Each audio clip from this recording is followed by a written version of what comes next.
Célestin Diamène, ce projet porté par la communauté urbaine de Douala pose quelques problèmes d'incompréhension au sein de l'opinion, avec notamment la fameuse affaire Mida.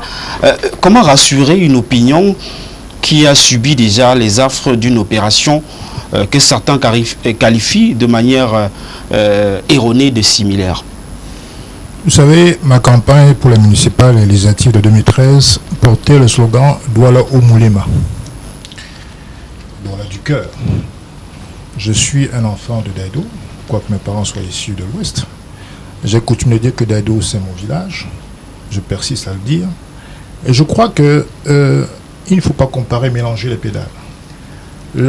L'opération de la paix publique à l'épargne n'a strictement rien à voir avec le Ponzi, qui existe depuis des siècles, d'ailleurs.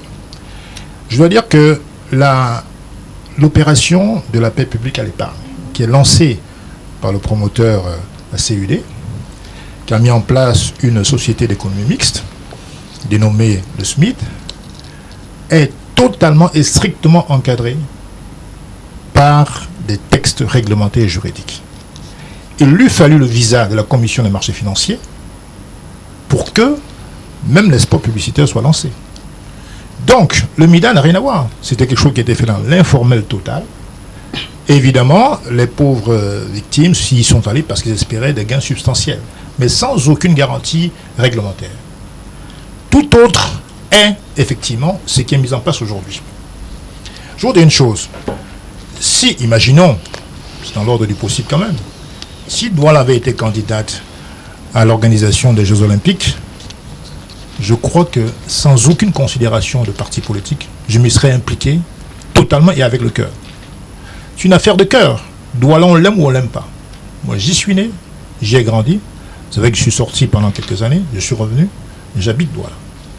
Donc, je pense que quand une opération comme celle-ci est mise sur pied pour changer radicalement le visage de la ville de Douala, chaque citoyen camerounais qui a envie de devenir, j'allais dire, un co-artisan, un co-développeur de la ville de Douala, doit s'y intéresser.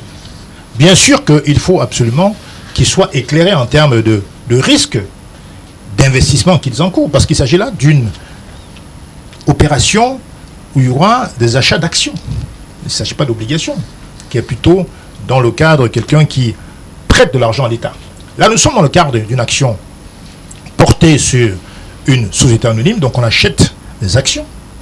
Et on doit suffisamment être éclairé. C'est pour ça que la CMF est là, pour exiger que l'investisseur, dont nous, vous, Yves, moi, Célestin Diamène, soit suffisamment éclairé sur les enjeux de cette opération.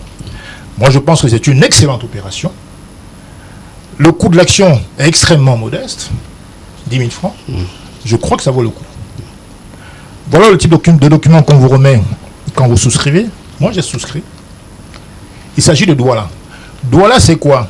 C'est une ville portuaire. C'est la première ville du Cameroun. C'est le centre économique du Cameroun. Douala, c'est 65% des activités formelles de tout le Cameroun. Imaginez les nombreuses villes qui sont au Cameroun. Douala, à elle seule, engrange 65% de toutes les activités formelles. Je ne vous parle même pas de l'informel. Baram-Selam, c'est quasiment 80%. La pression de l'exode rural, Douala la supporte plus que Yaoundé, par exemple. Donc la plupart des Camerounais, des jeunes Camerounais, qui convergent des villes vers d'autres grandes villes, c'est essentiellement sur Douala. Douala, c'est quasiment 2 fois le taux de croissance démographique. C'est-à-dire que 5% par an. Douala accueille 200 000 personnes chaque année. Donc il fallait quand même une structure efficace pour gérer tout cela.